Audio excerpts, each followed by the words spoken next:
Ես ողջունում եմ մեր բոլոր ռադիո լսողներին եւ ռադիո դիտողներին գործարար ալիքի եթերում դուք լսում կամ դիտում եք խաղի կանոնները հաղորդումը, որը հիշեցնեմ իրականացվում է մրցակցության պաշտպանության հանձնաժողովի հետ համատեղ։ Այս հաղորդման հյուրերն են քաղաքականության մշակման եւ մեթոդաբանության բաժնի պետ Հակոբ Մանուկյանը, բարև ձեզ։ Բարև ձեզ։ Եվ քաղաքականության մշակման եւ մեթոդաբանության բաժնի գլխավոր մասնագետ Մարուսիա Միրզոյանը, բարև ձեզ։ Բարև ձեզ։ Վերջերս հանձնաժողովը հրապարակել է 2024 թվականի գործունեության տարեկան հաշվետվությունը։ Ես կուզեմ սկսենք հենց սրանից, հասկանանք արդյոք այս հաշվետվությունը իր մոտեցումներով տարբերվում է նախորդ տարիների հաշվետվություններից։ Խնդրեմ։ Այո, ամեն տարի հանձնաժողովը մինչև մայիսի 1-ը հրապարակում է տարեկան հաշվետվություն։ Այսինքն ներկայացնում է նախորդ տարվա ամբողջ գործունեությունը, հիմնական ուղղությունները, փորձելով հասարակության լայն շրջանակին ներկայացնել հանձնաժողովի գործառույթները, գործունեությունը եւ ձեռքբերված արդյունքներն, այսպես ասած։ Որոնք են այս տարվա հաշվետվության հիմնական առանձնահատկությունները, նախ վերջին 2-3 տարիների ընթացքում հանձնաժողովը հատուկ բաժին է առանձնացնում ով ենք մենք, ինչով ենք զբաղվում, տրամաբանության շրջանակներում տեղեկատվության ներկայացմանը։ Ինչու, որովհետև ամենատարածված հարցերից երևի թե մեկը կլինի թե հանձնաժողովն ինչով է զբաղվում եւ որոնք են հանձնաժողովի հիմնական գործառույթները կամ նույն թեժգծի շրջանակներում ստացված շատ զանգերի շրջանակներում մեր հիմնական գործառույթը, մեր հիմնական գործողությունը, այսպես ասած, մեր գործառույթների շրջանակը զանգարողին, բողոքողին բացատրելն է։ Որտեղ շատ դեպքերում մենք ունենում ենք զանգեր կամ բողոքներ, որոնք դուրս են հանձնաժողովի լիազորությունների շրջանակներից, հանձնաժողովը հնարավորություն չունի արձագանքելու, ինչ որ լուծման եղանակներ գտնելու բողոքի հետ ներկայացված բողոքի մասով, բայց միևնույն ժամանակ զանգերը ստացվում են։ Այս տարվա հաշվետվության շրջանակներում մենք անլայնել ենք այդ բլոկը, ներկայացված է, որ հանձնաժողովը ինքնավար մարմին է կազմված 7 անդամից, որոնք են հանձնաժողովի հիմնական նպատակները, բացի այդ նաև ներկայացված են հակիրճ հանձնաժողովի հիմնական գործառույթային բլոկերը, որպեսզի ընթերցողին արդեն առաջին էջերից հասկանալի լինի, թե հիմնական բովանդակությունը որ ուղղություններին է վերաբերելու եւ ընդհանրապես հանձնաժողովը ինչ գործառույթ ունի, թե մրցակցության ապահովման, թե սպառողների շահերի պաշտպանության իմաստով։ Սա թույլ կտա ավելի հասցեական բողոքներ ստանալ։ Բացի այդ, կարևոր է ընդգծել, որ հանձնաժողովի հաշվետվությունը ինքնին պարունակում է նաեւ հակիրճ բավականին սեղմ ներկայացված թվային տվյալներ, կրկին նույն նպատակով, որպեսզի ընթերցողը մեկ հայացք նետելով մեկ էջի շրջանակներում հասկանա հիմնական թվային դինամիկան, այսպես ասած։ Ինչ տուգանքի չափեր ունենք մենք, այսինքն ինչ տուգանքներ են նշանակվել, ինչ ծավալի որոշումներ են կայացվել, որ ոլորտներում են դրանք տեղ ունեցել։ Բացի այդ, կարևոր է համարում ընդգծել նաև, որ կրկին ընթերցողին, այս դեպքում լայն հասարակության շերտերին հանձնաժողովի գործունեությունն ավելի ընկալելի դարձնելու համար ամեն գլուխը, որը նվիրված է հանձնաժողովի առանձին գործառույթին, ամեն գլուխը սկսվում է հակիրճ նկարագրությամբ հիմնական հասկացությունների։ Օրինակ, եթե մենք խոսում ենք համակենտրոնացումից կամ երբ որ մենք խոսում ենք բանակցային ուժեղ դիրքից, շատ հակիրճ փոքր ինֆորմացիոն արխիվների, բոքսերի տեսքով անկյունում էջի ներկայացված է թե ինչ է իրենից ներկայացնում, օրինակ, գերիշխող դիրքը կամ ինչ է ներկայացնում բանակցային ուժեղ դիրքը, եւ հղման եւ QR կոդի տեսքով տրամադրվում է հնարավորություն անմիջապես այցելելու կայք, այսինքն եթե օրինակ ձեզ հետաքրքրեց բանակցային ուժեղ դիրքի գաղափարը, որը այդտեղ ներկայացված է հիմնական հասկացության տեսքով, եւ դուք օրինակ կարծում եք, որ տեսել եք ինչ որ խնդիր կապված այդ իրավիճակի հետ, այդ կոնկրետ իրավախախտման տեսակի հետ, դուք ունենում եք հնարավորություն անմիջապես հաշվետվության միջից գնալ հանձնաժողովի կայքի համապատասխան բաժին, որտեղ կան հաճախ տրվող հարցերի բաժիններն արդեն ուղեցույցներն ավելի մանրամասն տեղեկատվությունը, ինչպես նաև առցանց դիմում ներկայացնելու հնարավորությունը հենց այդ իրավախախտման մասով։ Այսինքն կարդացիք, զգացիք, որ ինչ որ գործողություն դուք արդեն հանդիպել եք տնտեսվարողի մոտ, որ ձեր պատկերացմամբ հնարավոր է այդ խնդրի շրջանակներում է, դուք անմիջապես հաշվետվությունից ունեք հնարավորություն այցելելու կայք եւ ձեր հաղորդումը, ձեր բողոքը ներկայացնելու։ Եվ վերջինը, որ ավելացրել ենք այս տարի, դա հաշվետվության վերջում պատասխանատվության ենթարկված տնտեսվարողների ցանկն է։ Սա մեր կարծիքով առաջին հերթին ունի համաշխարհային պրակտիկայի համատեքստ, այսինքն երբ որ շատ համանման ֆունկցիա կատարող պետական մարմիններ այլ երկրներում ներկայացնում են այդ ցանկը, այսպես կոչված name and shame, անվանելու եւ դրանով հավելյալ պատժամիջոց,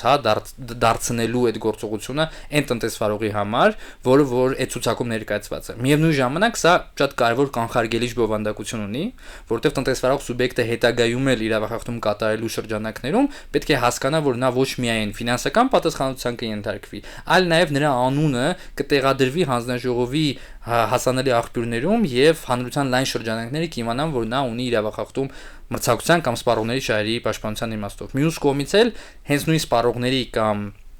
տնտեսվարող սուբյեկտների հանրության լայն շրջանակի համար ընկալելի կլինի, թե դեպի ում էր հասցեագրված հանձնաժողովի գործառույթները, որպեսզի հանձնաժողովն օրինակ առանձին իրավախախտմամբ ինչ որ մեկ տնտեսվարողի անուն ասելով չփորձի վատթարացնել միայն այդ մեկ տնտեսվարողի վիճակը, ի համեմատ մնացած օրինակ, որտեղ մեր մոտ 200-ից ավել տնտեսվարողի պատասխանատվության են ենթարկվել մեկ տարվա ընթացքում, հա, որպեսզի չառաջանա իրավիճակ, երբ որ մենք ինչ որ մեկի անունը տալով վատթարացնում ենք միայն այդ մի տնտեսվարողի վիճակը, մենք հրապարակում ենք ամբողջ ցանկը, չառանձնացնելով կոնկրետ տնտեսվարողների, այսինքն մեր մոտ ուղղակի բոլորի անուններով ցանկը կա եւ ցանկացած քաղաքացի ունի հնարավորություն այցելելով մեր կայքը, բացելով մեր հաշվետվությունը, ծանոթանալ ամբողջ գործունեության նաև այդ տրամաբանության շրջանակներում։ Իսկ եթե առանձնացնելու լինենք, հա, 2024 թվականի հանձնաժողովի գործունեության արդյունքները, որոնք են դրանք։ 2024 թվականի գործունեության արդյունքների մասին խոսելիս կարող ենք առանձնացնել հանձնաժողովի գործունեության երկու հիմնական ուղղություն՝ սպառողների շահերի պաշտպանության ոլորտում իրականացված գործողություններ եւ մրցակցության զարգացման ուղղված գործողություններ։ Սպառողների շահերի պաշտպանության ոլորտում պետք է ընդգծեմ, որ իրականացվել են մեծածավալ աշխատանքներ եւ այս ոլորտը եղել է հանձնաժողովի առաջնահերթություններից մեկը, հատկապես 2024 թվականը առանձնանում էր նրանով, որ իրականացվել են մեծածավալ օրենսդրական փոփոխություններ։ Օրենսդրական փոփոխությունները այս պարագայում միտված էին սպառողների պաշտպանության ամբողջական համակարգի ստեղծմանը եւ սրա հիման վրա ստեղծվելու էր սպառողների իրավունքների ամբողջական օրենսդրական դաշտ, որի հիման վրա առավել արդյունավետ մեխանիզմներով կարողանալու էին սպառողները պաշտպանել իրենց իրավունքները։ Սրանից բացի սպառողների շահերի պաշտպանության ոլորտում հանձնաժողովը նաև շարժվել է թվային տեխնոլոգիական զարգացմանը համընթաց եւ ներդրել է նոր թվային գործիքներ, որոնք թույլ են տալիս սպառողներին հարմար եւ արդյունավետ կերպով ավելի արագ եղանակով դիմելու հանձնաժողովին էլեկտրոնային տարբերակով, հանձնաժողովի կայքի միջոցով։ Սա մի կողմից հնարավորություն է տալու սպառողներին իրենց բողոքները արագ ներկայացնելու, մյուս կողմից էլ հանձնաժողովը կարողանալու է կապ հաստատել այս process-ում ներգրավված պետական մարմինների եւ հասարակական կազմակերպությունների հետ սպառողների պաշտպանությունը առավել արդյունավետ կազմակերպելու համար։ Պետք է նշեմ, որ հանձնաժողովը նաեւ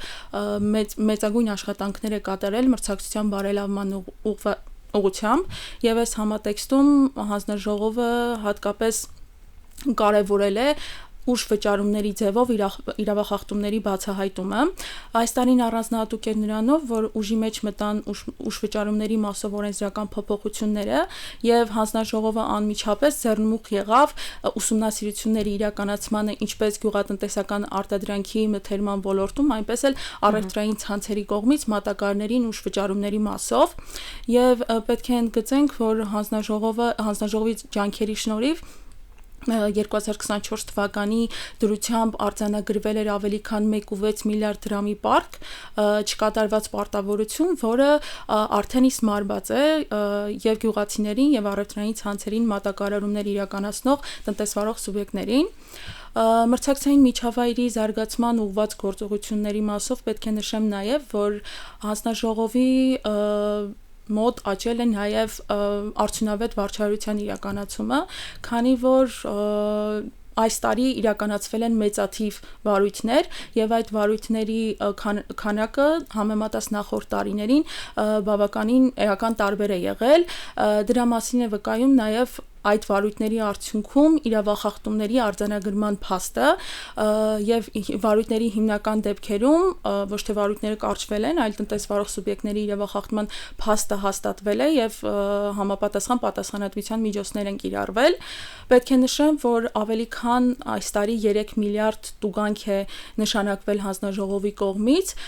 որը հանձնաժողովի պատմության մեջ աննախադեպ երևույթ է։ Միաժամանակ հարկ եմ համարում ընդգծել, որ այս դեպքում հանձնաժողովի նպատակը ոչ թե տնտեսվարող սուբյեկտներին պատժելն է, այլ հնարավոր հետագա իրավախախտումները կանխարգելելն է, որովհետև տնտեսվարող սուբյեկտները, երբ տեսնում են, որ իրենց կատարած գործողությունների նկատմամբ հանձնաժողովը ամեն դեպքում վերահսկողություն իրականացնում է եւ նշանակում է բավականին մեծ տուգանքներ, ավելի շատ են խուսափում նման գործողություններ կատարելուց։ Իսկ մրցակցության ապահովման մասով ինչ գործունեություն է իրականացրել հանձնաժողովը 2024 թվականին։ Պետք է նշեմ, որ այս տարի իրականացվել են մի շարք վարույթներ, որոնք վերաբերվել են գերիշխող դիրքի չարաշահմանը, բանակցային ուժեղ դիրքի չարաշահմանը, հակամրցակցային համաձայնությունների կնքմանը, եւ այս ուսումնասիրությունները եւ վարույթները հատկապես նշանավոր էին նրանով, որ դրանք իրականացվում էին սոցիալական նշանակություն ունեցող ապրանքների մասով, առանձնահատուկ կուզեմ ընդգծել հատկապես բենզինի իրացման ոլորտում տնտեսվարող սուբյեկտների հակամրցակցային համաձայնության կնքման դեպքը, մասնավորապես խոշոր տնտեսվարող սուբյեկտները, որոնք գործում էին այս շուկայում, տարբեր ժամանակահատվածում հանձնաժողովի կողմից դիտարկված ժամանակահատվածում ավելի քան 2 տարի հանձնաժողովը դիտարկել էր եւ տեսել էր, որ չնայած նրան, որ տնտեսվարող սուբյեկտները ունեն տարբեր ծախսային բաղադրիչներ, ամեն դեպքում իրենց ապրանքի իրացման գինը նույն ժամանակահատվածում նույն ձևով փոփոխվել է։ Այն պարագայում, երբ որ շատ դեպքերում մյուս տնտեսվարողի համար տնտեսապես հիմնավորված չի եղել ապրանքի գինը իջեցնել կամ բարձրացնել, տնտեսվարող սուբյեկտները անուղղակի կերպով հետևել են միմյանց վարքագծին եւ արդյունքում իջեցրել եւ բարձրացրել են բենզինի իրացման գները։ Այս վարքագիծը հանձնաժողովը որակել էր որպես հակամրցակցային համաձայնություն եւ խոշոր տնտեսվարող սուբյեկտների նկատմամբ կիրառել էր ավելի քան 1 միլիարդ դրամի չափով տուգանք։ Բացի սրանից պետք է նշեմ, որ հանձնաժողովը նաև շատ մեծ ուշադրություն է դարձնում պետական մարմինների կողմից կազմակերպվող գնման գործընթացներին եւ մշտադիտարկում է այս ոլորտը։ Այս տարի մի շարք ուսումնասիրություններ են իրականացվել, օրինակ ներքին աուդիտի ոլորտում, IT սպասարկման աշխատանքների ձեռբերման ծառայությունների ոլորտում եւ մի շարք այլ կարեւորագույն սոցիալական նշանակություն ունեցող ոլորտներում, հատկապես կցանկանայի ընդգծել IT աշխատանքների սպասարկման եւ մշակման ոլորտում իրականացված ուսումնասիրությունը, որի արդյունքում հանձնաժողովը առանձնացրել էր մի շարք հիմնահարցեր, որոնց միջոցով այս գնման գործընթացները այս ծառայությունների ձեռբերման գնման գործընթացները պետք է լինեին առավել կատարելագործված։ Խնդիրը այն էր, որ քանի որ IT ոլորտում արկա ծառայությունները բավականին սպეციფիկ են եւ բավականին տարբերվում են միմյանցից, պետական մարմինները դրանց տեխնիկական բնութագրերը կազմելիս կամ մրցույթի պայմանները ձևակերպելիս ունենում էին խնդիրներ, քանի որ ծառայության ձեռբերման պահանջը ձևակերպվում էր անհստակ կամ այս դեպքում խնդիր էր լինում ոչ կոմպետենտ մասնակիցների մասնակցության եւ մի շարք այլ խնդիրներ էր արձանագրել հանձնաժողովը, որի հետ կապված դիմել էր համապատասխան մարմիններին, մասնավորապես կառավարություն, ֆինանսների նախարարություն, նմանատիպ հիմնահարցերի կարգավորման նպատակով։ Այ հետաքրքիր է, որոնք են այն գործերը, որ հանձնաժողովը իրականացրել է հաշվետու տարվա ընթացքում իր գնահատողական լիազորությունների շրջանակում։ Տեսեք, սկսենք գնահատողական լիազորություն ձևակերպումից, հա։ Հիմնական տրամաբանությունը գնահատողական լիազորությունների կապված են համակենտրոնացումների գնահատման հետ։ Նախ բարձ հարց է, ինչու է հանձնաժողովը գնահատում համակենտրոնացումները։ Իհարկե, հիմնական նպատակը հետագա մրցակցային ռիսկերը կանխարգելելն է։ Այսինքն ինչ ենք մենք հասկանում համակենտրոնացում գնահատելու ներքո։ Ցանկացած խոշոր տնտեսվարողի չհամանաչափերս սահմանված են առանձին որոշմամբ, ցանկացած խոշոր տնտեսվարողի եւ օրենսդրությամբ իհարկե միջև գործարքի կատարումը, այսինքն օրինակ միաձուլումը, փայաբաժնի ձեռքբերումը, նոր տնտեսվարող սուբյեկտի ստեղծումը, Այս բոլոր գործարքները, երբ որ կողմերից առնվազն մեկը համապատասխանում են չափանիշներին, որ օրենսդրությամբ սահմանված են, դիտարկվում են հանձնաժողովի կողմից։ Հիմնական իմաստը բավականին պարզ է, որպեսզի հետագայում չառաջանան իրավիճակներ, երբ որ օրինակ ձևավորվում են փոխկապակցված ընկերություններ իրար հետ փոխկապակցված ոլորտներում կամ ավելի ծանր դեպք է, որ օրինակ արդեն գերիշխող ունեցող տնտեսվարող սուբյեկտը, գերիշխող դիրք ունեցող տնտեսվարող սուբյեկտը ձեռք է բերում ընկերություն նույն ոլորտում գործող, այսինքն ուղղակի ամրապնդում է սեփական գերիշխող դիրքը կամ փորձում է ձեռք բերել իր մատակարար ընկերությանը, արդյունքում ձևավորելով այդ ուղղահայաց կապը երկու շուկաների միջև, արդյունքում ազդելով կամ մատակարարման շուկայում իրավիճակի վրա կամ արդեն ձեռքբերման, ներքևում անհրաժեշտ շուկայում իրավիճակի վրա, որովհետեւ այս իրավիճակը հետագայում, այդ ռիսկերը տեղի չունենան, հանձնաժողովը ունի մի քանի հնարավորություն համակենտրոնացման գնահատման շրջանակներում։ Եթե հանձնաժողովը կտեսնի, որ ռիսկեր չկան կամ ռիսկերը շուկայի կողմից ինքնակարգավորելի են, այդ դեպքում հանձնաժողովն ուղղակի կթույլ տա այդ համակենտրոնացումը։ Եթե մենք տեսնենք, որ ռիսկերն այնպիսին են, որ անհրաժեշտ է կատարել հատուկ գործողություններ, օրինակ հատուկ գործողությունները կարող են լինել թե վարքագծային, թե կառուցվածքային, այսինքն թե մենք ասում ենք մի կատարիր, օրինակ A, B, G գործողությունները կամ օրինակ շատ խրթին իրավիճակ է, շատ ռիսկային իրավիճակ է, ասում ենք, որ ընկերության մի մասը պետք է վաճառվի այլ անձնավորության, որի միջոցով նոր դուք հնարավորություն ունեք կատարելու ձեր գործարքը։ Այդ տրամաբանության մեջ միայն հնարավոր կլինի շրջանցել այդ մրցակցային ռիսկերը։ Այս դեպքում մենք ունենք պայմանով համակենտրոնացման թույլտվությունը, երբ որ մենք պայման ենք ձևավորում, ասում ենք, այս գործողությունը եթե չես կատարելու, նոր այդ դեպքում հնարավորություն ունես գործարքը կնքելու եւ երրորդ տարբերակը իհարկե համակենտրոնացման արգելումն է, երբ հանձնաժողովը գտնում է, որ չկան նման հնարավորություններ անգամ պայմանով թույլատրելու։ Այս դեպքում կարևոր է ընդգծել, որ եթե 2018 թվականին հանձնաժողովի կողմից գնահատվել են 25 նման համակենտրոնացումներ, ապա 2024 թվականին այդ համակենտրոնացումների թիվը հասել է 57-ի։ Մի կողմից սա իհարկե արդյունքն է տնտեսական ակտիվության, որովհետև վերջին տարիներին մենք տեսել ենք, ավելի շուտ մինչև հիմա տեսնում ենք տնտեսության բավականին մեծ աճի տեմպեր, եւ բավականին բարձր ակտիվություն, ինչը իհարկե արտահայտվում է նաեւ նոր ընկերությունների ձևավորմամբ, ընկերություններում փայաբաժինների ձեռքբերմամբ, այսինքն այդ ֆորմատի գործողությունների կատարմամբ, բայց մյուս կողմից դա նաև խոսում է հանձնաժողովի նկատմամբ վստահության մասին։ Այսինքն երբ տնտեսվարող սուբյեկտները բավարար տեղեկացված են, որ ունեն պարտավորություն ներկայացնելու համապատասխան հայտարարագրերը համակենտրոնացման մասին եւ սպասելու համակենտրոնացման գնահատման, եւ իրենց գործողություններում չեն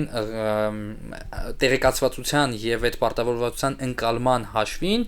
գալիս են ներկայացնում են ինքնուրույն, չեն հասցնում իրավիճակն այն պահին, երբ որ հանձնաժողովը ինքը կգտնի արդեն տեղի ունեցած համակենտրոնացում եւ արդեն չհայտարարագրված համակենտրոնացման վարույթի շրջանակներում պատասխանատվության կենթարկի։ Սա շատ կարևոր է հենց հանձնաժողովի ավելի երկարաժամկետ աշխատանքի գնահատման իմաստով եւ մեր համար իրոք շատ կարևոր է, որ տնտեսվարող սուբյեկտները ընկալում են հանձնաժողովի գործառույթները եւ վստահում են այդ իմաստով հանձնաժողովին։ Ինչ կապված է 24 թվականին տեղի ունեցած հիմնական վարույթների, ավշուտ հիմնական գնահատման գործընթացների հետ, այստեղ պետք է առանձնացնենք, որ այս տարին առանձնանում էր թվային տեխնոլոգիաների եւ բանկային, ֆինանսական համակարգի հետ կապված համակենտրոնացումներով խոշոր, օրինակ Արչին բանկ ընկերության կողմից HSBC բանկ ընկերության ձեռքբերումը, որը ինձ թվում է բավականին տարածված լուր էր, այսպես ասենք։ Իհարկե այս գործընթացում իր դերն ունի կենտրոնական բանկը, որպես ոլորտի ֆինանսական ոլորտի հիմնական ռեգուլատոր, բայց հանձնաժողովը, ինչպես ցանկացած այլ ոլորտում, այդ թվում նաև ֆինանսական ոլորտում համակենտրոնացման դեպքում գնահատում է դրա մրցակցային ազդեցությունները։ Այս դեպքում նույնպես համակենտրոնացման համապարփակ գնահատում էր տեղի ունեցել, հատկապես հաշվի առնելով, որ սա հենց իմ նշած հորիզոնական համակենտրոնացումներ, երբ որ երկու ընկերություններ գործում են նույն ոլորտում եւ ձեռք են բերում իրար։ Մյուս կարևոր օրինակ գնահատման գործընթացը, որ կուզենայի առանձնացնել, դա Իդրամ ընկերության կողմից, որը ID Bank Group-ի շրջանակներում, գործող ընկերություն է, Տոմսարկ ընկերության ձեռքբերումն է։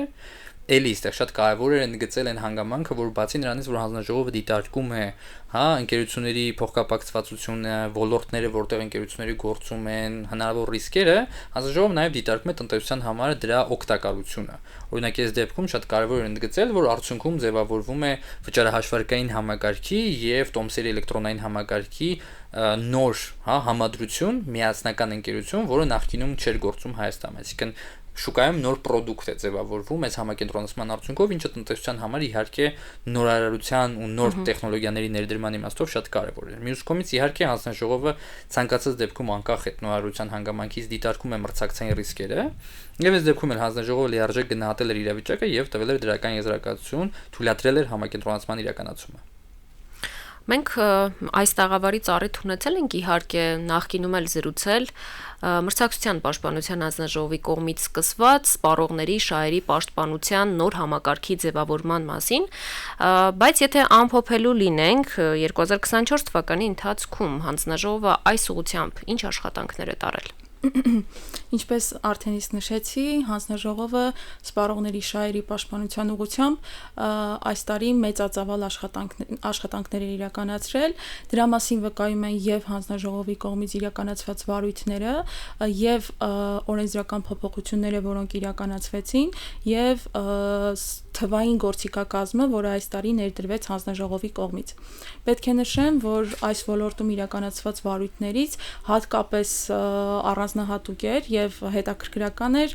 մասնավոր նախադպրոցական հաստատությունների վերաբերյալ իրականացված վարույթները։ Հանձնաժողովը իրականացրել է ավելի քան 161 տնտեսվարող սուբյեկտի այս ոլորտում գործող տնտեսվարող սուբյեկտի կողմից իրականացվող գովազդների եւ հայտարարությունների ուսումնասիրություն, որի շրջանակներում բարձել էր, որ մի շարք տնտեսվարող սուբյեկտներ եւ անհատ ձեռնարկատեր սուբյեկտներ իրականացնում են գործունեություն եւ այդ գործունեությունը անվանում են որպես մանկապարտեզի կողմից իրականացվող գործունեություն կամ նախադպրոցական հաստատության կողմից իրականացվող այն պայմաններում, երբ վերջիններս չունեին այս գործունեությունը իրականացնելու լիցենզիա։ Իսկ ՀՀ օրենսդրությամբ սահմանված է հստակ պահանջ, որպեսզի տնտեսվարող սուբյեկտները այս գործունեությունը իրականացնեն լիցենզիայի հիման վրա։ Հանձնաժողովը ուսումնասիրության արդյունքում շուրջ 88 տնտեսվարող սուբյեկտի նկատմամբ հարուցեց վարույթ։ Վարույթի շրջանակներում ճիշտ է, հանձնաժողովի համագործակցության արդյունքում մի շարք սուբյեկտներ դիմեցին համապատասխան պետական մարմիններին լիցենզիայի ստացման նպատակով, բայց արդյունքում ամեն դեպքում տնտեսվարող սուբյեկտները պատասխանատվության ենթարկվեցին նման արտահայտություններ օգտագործելու եւ միաժամանակ առանց լիցենզիա գործունեություն իրականացնելու համար։ Տնտեսվարող սուբյեկտներին արդյունքում տրամադրվեց հանձնարարական երկամսյա ժամկետում ստանալու լիցենզիա, ինչպես նաև դադարեցնելու նախակրթական հաստատության անվան ներքո իրենց գործունեությունը, իսկ անհատ ձեռնարկատերերին տրվեց 1 ամիս ժամկետ։ Սա վարչահարության մասով հանձնաժողովի կողմից իրականացված գործողությունները, ինչ վերաբերում է օրենսդրական փոփոխություններին,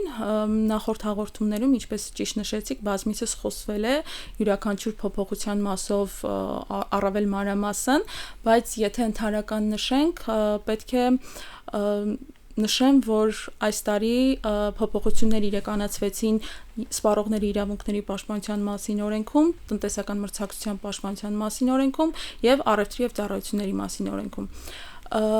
Առաջին հերթին կարևոր էին այս փոփոխությունները նրանով, որ հանձնաժողովը այսուհետ դառնում էր սպառողների պաշտպանության կենտրոնական մարմին եւ ապահովելու էր սպառողների պաշտպանության վարչահիրավական մեխանիզմը։ Մյուս կարևորությունը այն էր, որ հանձնաժողովը դառնալու էր նաև կենտրոնական մարմնից բացի կոնտակտային մարմինը, որը ապահովելու էր արտաքին աշխարհի հետ կապը, ներպետական մարմիններ, օտարերկրյա միջազգային կազմակերպություններ, որոնք առավել արդյունավետ համագործակցության միջոցով իրականացնելու էին այս պաշտպանությունը սպառողների, իսկ մյուս կողմից էլ արդեն հանձնաժողովը նաև ամրագրեց այն հիմնական իրավունքները սպառողների, որոնք անհրաժեշտ են նախնական փուլում սպառողների իրենց արդյունավետ իրավունքների իրականացման համար, միաժամանակ ամրագրեց նաև այդ իրավունքների խախտման դեպքում այն հիմնական պատասխանատվության տեսակները, որոնք կարող էին առաջանալ։ Այս մասով պետք է նշեմ, որ ամրագրվեց օրենքով անարդար առևտրային գործելակերպը, որը իր մեջ ներառում էր եւ մոլորեցնող եւ ագրեսիվ վարքագիծը սպառողների նկատմամբ, եւ նաեւ ամրագրվեց սպառողների անհատական եղանակով պաշտպանության մեխանիզմները, ինչպես նաեւ վարչական եղանակով մեխանիզմները։ Հատկապես կարևոր էր նաև այս փոփոխությունների համատեքստում այն, որ մեր օրենքով, արդեն տնտեսական մրցակցության պաշտպանության մասին օրենքով սահմանվեցին հիմնական իրավախախտումները, որոնք ուղղված էին լինելու սպառողների դեմ եւ ամրագրվեց սպառողների կոլեկտիվ շահերի պաշտպանությունը, քանի որ ըստ էության հանձնաժողովը զբաղվելու է հիմնականում սպառողների կոլեկտիվ շահերի խախտման դեպքերի մասով եւ սրա հետ կապված նաև ցանկանում եմ նշել, որ այնուամենայնիվ հանձնաժողովը նաև մեծագույն աշխատանքներ է ծավալում, որպեսզի կարողանա նաև իրացնել սպառողների անհատական շահերի պաշտպանությունը այլընտրանքային մեխանիզմների միջոցով։ Հասարակական կազմակերպություններ կամ հետագայում արդեն այլընտրանքային վեճերի լուծման ճանապարհով եւ այլն։ Բացի օրենսդրական փոփոխություններից հանձնաժողովը նաև կատարելագործել է իր թվային գործիքակազմը, մասնավորապես ներկա պահին հանձնաժողովի էլեկտրոնային էջում, հանձնաժողովի հիմնական կայքէջում առկա է սպառողի օգնական գործիքը, որը թույլ է տալիս ցանկացած անձի, ով կարծում է, որ իր իրավունքը որևէ տնտեսվարող սուբյեկտի կողմից խախտվել է, կարող է շատ արագ հարմար եղանակով դիմել հանձնաժողովին եւ հանձնաժողովը ըստ դիմումի, ըստ բողոքի տեսակի եւ նշանակության արդեն ընթացք է տալու այդ դիմումներին։ Այսքանն էր հանձնաժողովի սպառողների շահերի պաշտպանության ոլորտում իրականացված փոփոխությունները, բայց ամեն դեպքում սա առաջին փուլն էր եւ հանձնաժողովը նախատեսում է նաեւ փոփոխություններ իրականացնել երկրորդ փուլում, որոնք ելի նվիրված են լինելու սպառողների իրավունքներին։ Հանձնաժողովի հիմնական լիազորություններից մեկը նաև ապրանքային շուկաների կառուցվածքային վերլուծությունն է։ Այ հետաքրքիր է, որ շուկաներն են դիտարկվել եւ ինչ եզրակացությունների է եկել հանձնաժողովը։ Մինչև շուկաներին անդրադառնալը կուզենայի նախորդ հարցի շրջանակներում, եթե թույլ տաք փոքրիկ հիշեցում անել մեր բոլոր ռադիոընկերներին եւ ռադիոակնդիրներին կապված առաջին հարցի շրջանակներում մեր դիտարկմանը, որ հրապարակված է ցուցակը հաշվետվության մեջ բոլոր տնտեսվարողները, ովքեր պատասխանատվության են ենթարկվել։ Այս իմաստով ինձ թվում է ծնողներին հատկապես հետաքրքիր կլինի, որ եթե դուք կարծում եք, որ հնարավոր է այն մանկական կենտրոնը, որտեղ ձեր երեխան այցելում է, նման խնդիր ունենա, ու արդյոք ենթարկվել է այն կենտրոնը, որտեղ որ ձեր երեխան այցելում է պատասխանատվության հանձնաժողովի կողմից, խնդրեմ, ունեք հնարավորություն այցելելու հանձնաժողովի հաշվետվության էջը, բացելու հաշվետվությունը եւ տեսնելու արդյոք այն կենտրոնն այն հաստատությունը, այսպես ասենք, հա, որտեղ որ դուք ձեր երեխայի նախադպրոցական կրթությունը վստահել եք, արդյոք ունի համապատասխան լիցենզիա անվանվելու զարգացման կենտրոն կամ մանկապարտեզ։ Դա շատ կարեւոր է։ Վերադառնալով հարցին կապված շուկաների հետ։ Իհարկե ամեն տարի հանձնաժողովը դիտարկում է ապրանքային շուկաները, կարևոր սոցիալական ապրանքային շուկաները, ընտրում է մի քանիսը։ Հիմնական նպատակը կրկին հասկանալն է շուկաներում դինամիկա, մրցակցային իրավիճակը, ինչպես նաև օգնելու քաղաքականություն մշակող մարմիններին քաղաքականության շրջանակներում ավելի էֆեկտիվ գործիքակազմ ունենալու։ Այս տարվա շուկաները 5 շուկաները ես փորձեմ շատ համառոտ, հա, մեր սեղմ եթերաժամանակում ներկայացնել։ Առաջին շուկան բենզին, դիզելային վառելիք եւ աերովառելիքն է։ Այստեղ արդեն գործընկերս ներկայացրեց նաեւ վարույթային գործընթացը, հա, հանձնաժողով բենզինի շուկայում հակամրցակցային համաձայնություն էր բացահայտել, բայց զուգահեռ իհարկե բենզինի շուկան մեր համար կարևոր սոցիալական նշանակություն ունեցող ոլորտ էր, եւ հանձնաժողովը այդ շուկան նաեւ դիտարկում էր ապրանքային շուկայի ուսումնասիրության իմաստով։ Այստեղ կարևոր արձանագրումները հետեւյալն էին. Առաջինը հարկային վարչարության մեխանիզմը, որը գործում է վառելիքի հարկման ոլորտում, հա, վառելիքի ոլորտում կապված է նրա հետ, որ ավելացված արժեքի հարկի եւ ակցիզային հարկի հարագումարը մշտապես պետք է պահպանվի ինչ-որ կոնկրետ ցուցանիշի վրա։ Այսինքն անկախ նրանից, թե ձեր ապրանքի գինը, հա, ինչպիսին է, արդյունքում, եթե ցուցանիշների հարագումարը ավելացված արժեքի եւ ակցիզային հարկի չի հասնում սահմանված ցուցանիշին, այն ավտոմատ ավելացվում է։ Արդյունքում, եթե դուք օրինակ տնտեսավարող սուբյեկտ եք, որ կարողանում է ցածր գնով ներմուծում կազմակերպել, օրինակ ավիավառելիքի կամ բենզինի, ցածր գնից ավելացված արժեքի հարկի հաշվարկումը ավելի ցածր ցուցանիշ է ստացվում, հա, այսինքն 20% ստանդարտ, հա, փոքր թվից ավելի փոքր ցուցանիշ կստացվի։ Արդյունքում ակցիզային հարկի մասնաբաժինը աճում է։ Ստացվում է, որ այն դեպքում, որ դուք ավելի ցածր գնով եք կազմակերպում ձեր ներմուծումները, քան այլ տնտեսվարող սուբյեկտը նույն ոլորտում, ակցիզային հարկը ձեր դեպքում ավելի մեծ է ստացվում։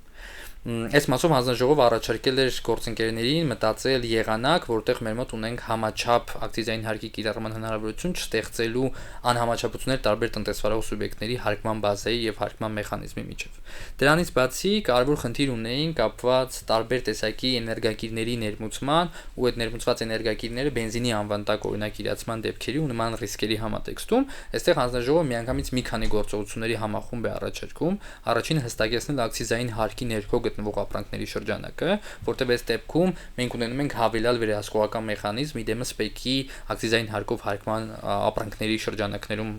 վարչարության, եւ այդ գործընթացի մոնիտորինգի։ Բացի դրանից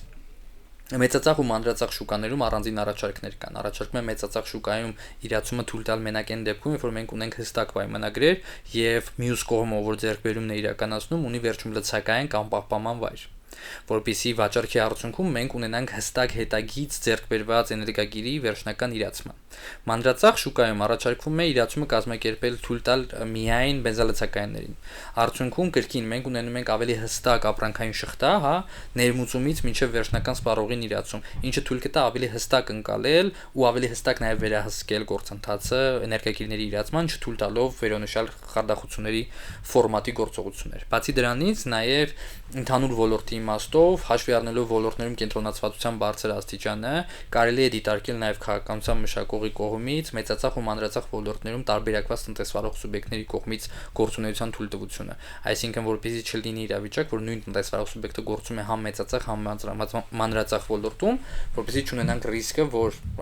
նույն համակենտրոնացումների շրջանակներում, ես ներկայացրեցի այդ ռիսկը կապված ուղղահայաց համակենտրոնացման դեպքերին, երբ որ մատակարարման շուկայում օրինակ տնտեսվարողը ազդում է ունենալու ավելի լավ պայմաններ մանրածախ ոլորտում։ Այս խնդիրների կարգավորման համար նույնպես։ Հաջորդ շուկան էլեկտրական շարժիչներով տրանսպորտային միջոցների լիցքավորումներ, այստեղ գիտենք, որ պետությունը աջակցում է էլեկտրական մեքենաների ձեռքբերման գործընթացին, հանձնաժողովն ուզում է նաև հասկանալ արդյոք մենք ունենք բավարար ենթակառուցվածք։ Առաջին ինչ որ արձանագրել է հանձնաժողովը այն է, որ ենթակառուցվածքը դեռ ձևավորման փուլում է։ Հայաստանի Հանրապետությունը ունի համապարփակ ռազմավարություն կապված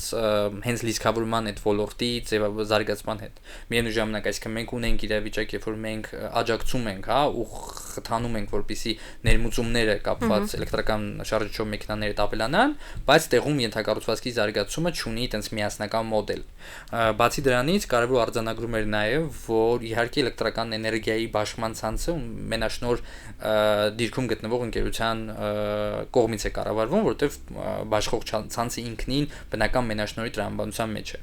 Այս դեպքում բաշխող ցանցի մենաշնորհ դիրքը կարող է առաջացնել ռիսկեր տնտեսվարող սուբյեկտների համար, ովքեր գործում են այս ոլորտում։ Այստեղ հավելյալ մոնիտորինգի անհրաժեշտություն ենք տեսնում։ Բացի դրանից առաջարկում ենք նաև ավելի թափանցիկ դարձնել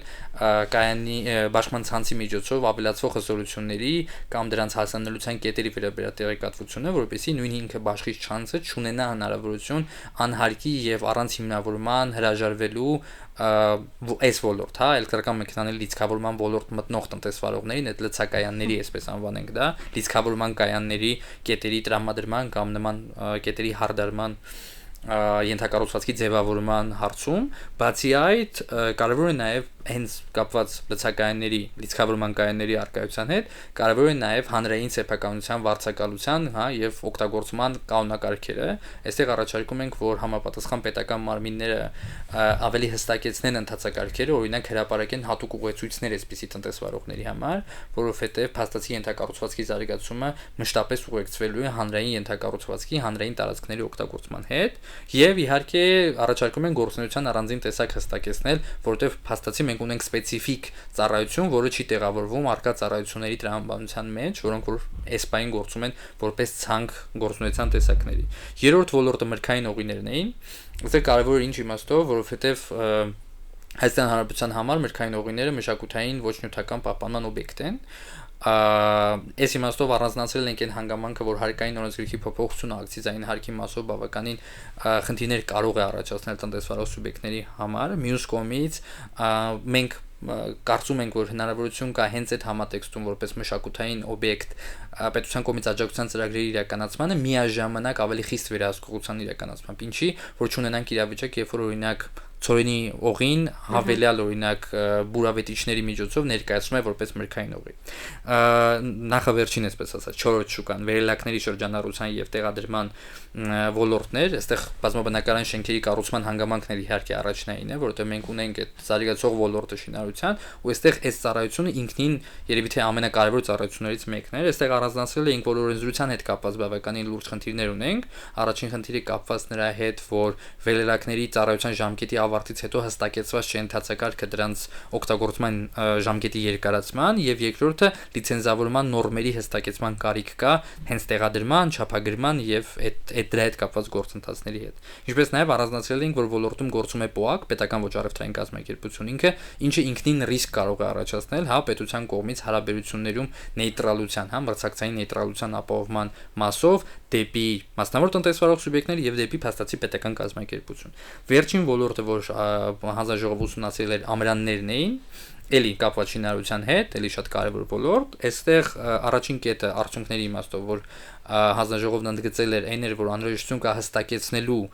ներմուծվող ամրանների, այսպես ասած, անվանական կոդերը, որովհետև որպեսզի մենք ավելի հստակ հասկանանք ներմուծման սպեկտրը եւ ավելի լավ վերահսկողություն ունենանք այդ մասով, եւ երկրորդը հանձնաժողովը ավելի խոր ուսումնասիրել էր իրանական ներմուծումը, որովհետև դրա վերաբերյալ էլի կերկին շատ լայն քննարկումներ կային, հանձնաժողովը դիտարկել էր, որ իրանական ներմուծման ինքնարժեքի կառուցվածքը բավականին կարևոր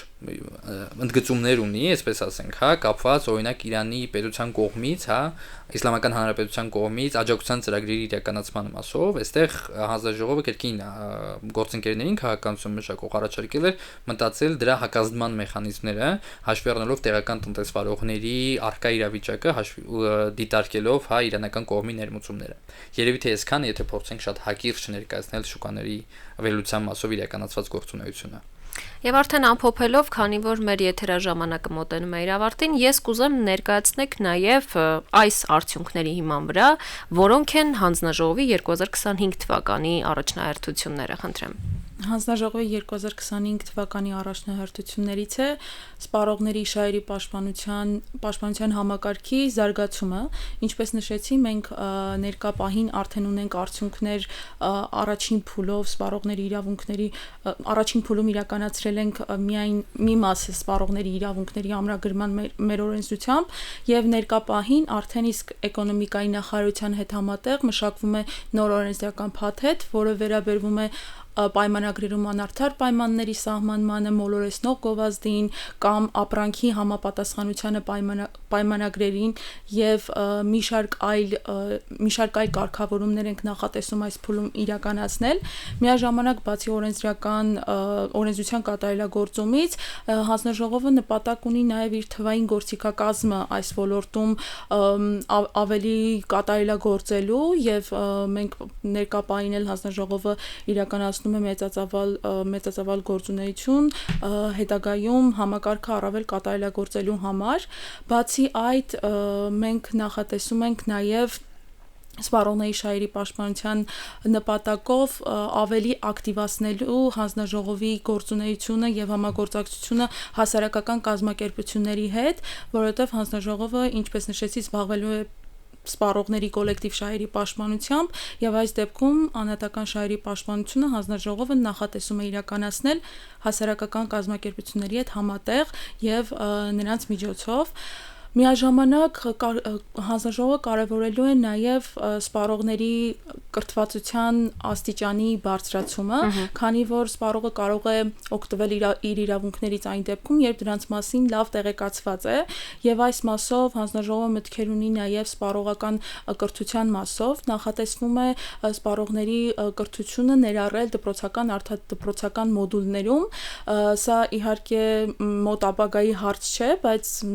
ներկա պահին աշխատանքներ են տարվում դրա ուղղությամբ։ Արդեն մրցակցային միջավայրի զարգացման իմաստով հանձնաժողովը պլանավորում է հատկապես իր ուշադրության կենտրոնում պահել պետական գնումների գործընթացը, պետական գնումներում մրցակցության բարելավումը եւ այս համատեքստում նախատեսում է իրականացնել մի շարք սոցիալական նշանակության ոլորտների ուսումնասիրություններ, այդ ոլորտներում իրավախախտումները բացահայտելու նպատակով եւ պետք է նշեմ, որ հանձնաժողովը նաեւ մեծ ուշադրություն է դարձնելու այս ոլորտի թվայնացման գործընթացին, գործընթացին։ Ներկապահին նույնպես աշխատանքներ են տարվում ֆինանսների նախարարության հետ համատեղ, որոնք նախատեսվում է իրականացնել նաև 2025 թվականի ընթացքում։ Շնորհակալություն զրույցի համար, իսկ ես մեր ռադիո լսողներին եւ ռադիո դիտողներին հիշեցնեմ, որ եթերում խաղի կանոնները հաղորդումներ մեր այսօրվա հյուրերն էին քաղաքականության մշակման եւ մեթոդաբանության բաժնի պետ Հակոբ Մանուկյանը եւ նույն բաժնի գլխավոր մասնագետ Մարուսիա Միրզոյանը։ Շարունակեք մեզ լսել։